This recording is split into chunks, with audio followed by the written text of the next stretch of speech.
शांति। जैसे कि हमने आपको कहा था कि हम 4 बहनें हैं, चारों ही बहनें समर्पित हैं बाबा के यज्ञ में। तो आज मैं आपको मिलवाती हूँ, ये है हमारी सबसे बड़ी दीदी सूरजमुखी दीदी, जो रुद्रपुर उत्तराखंड में है। आज आप इनसे मिल रहे हैं। और दीदी, आप क्या कहना चाहेंगे सभी के लिए नए साल में? नए साल में बहुत बहुत शुभकामनाएं। नए साल की जीवन में वैसे तो कुछ भी पुराना नहीं होता, हर पल नया होता है।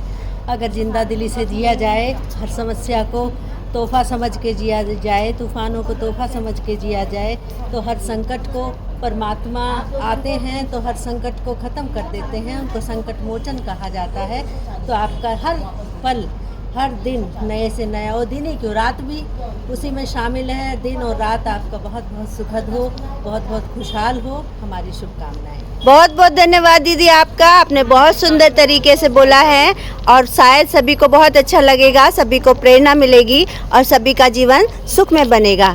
ये है हमारी दूसरे नंबर की दीदी दर्शन दीदी, जिन्हें आप वीडियो में भी देखते होंगे, जिनका अनुभव आपने सुना है। तो दीदी, आप नए साल में क्या कहना चाहेंगे? ओम शांति। नए साल में हम बस यही संदेश देंगे कि हमारा परमात्मा में अटूट निश्चय हो। वो सबकी छत्र छाया बनकर हम सबकी रक्षा करते हैं और करते रहेंगे। नए साल में कुछ नया करें, अच्छा करें, अपनी सोच को परिवर्तन करें, सदा खुशहाल रहें, मस्त रहें। ओम शांति। धन्यवाद आपका। ये हमारे तीसरे नंबर की दीदी, ये आदरणीय मधु दीदी। आप आगरा में स्पिरिचुअल आर्ट गैलरी म्यूजियम की इंचार्ज हैं। वो आर्ट गैलरी म्यूजियम जो अव्यक्त बाप दादा के संकल्पों से बना है। बाबा ने कहा था कि आगरा में ऐसा दूसरा ताजमहल होना चाहिए। तो बाबा के संकल्पों से और हमारी आदरणीय विमला बहन जी की मेहनत और लगन से उन बाबा का संकल्प पूरा हुआ, जिसके निमित्त हैं आदरणीय मधु दीदी। तो मधु दीदी, आप नए साल में क्या कहना चाहेंगी? ओम शांति। नया साल सभी के लिए बहुत बहुत मुबारक हो, बधाई हो। नए साल में हम सब बाबा के बच्चे, भगवान के बच्चे, भगवान को याद करके अपने जीवन को श्रेष्ठ बनाएं और विशेष अपनी खुशियों को जीवन में लाएं। हर एक का जीवन बहुत खुशी में बने और साथ ही साथ तन भी स्वस्थ हो, मन भी स्वस्थ हो, और साथ साथ जितने भी संसार की आत्माएं हैं, सब परमात्मा को याद करके अपने जीवन को खुशियों से भरपूर करें। ओम शांति। तो देखो कितने सुंदर सुंदर आपने सुना है हमारी तीनों दीदियों के। ये हमारी तीनों दीदियां हैं, मधु दीदी, दर्शन दीदी, सूरजमुखी दीदी, जो अलग अलग सेवा केंद्र पर अपनी अपनी सेवाएं दे रही।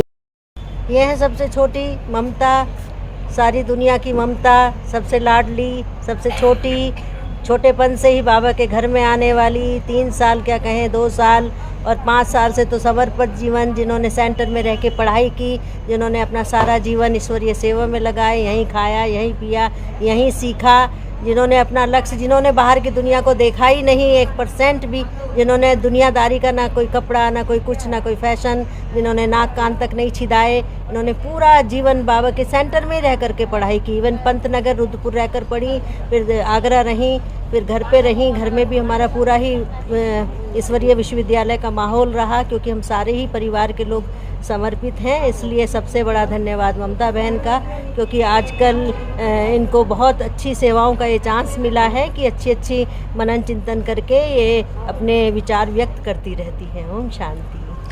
तो बड़ी दीदी ने हमारा परिचय दिया, तो आप सभी हमें ममता नाम से दिया, लेकिन शायद आप हमें कुमारी पारसमणि के नाम से जानते हैं। तो हमेशा अपना स्नेह प्यार हमें बनाए रखिएगा। हम आपके सामने नए नए अनुभव लेकर आएंगे। हमारे चैनल को जरूर सब्सक्राइब कीजिएगा, लाइक कीजिएगा, कमेंट कीजिएगा। धन्यवाद। ओम शांति।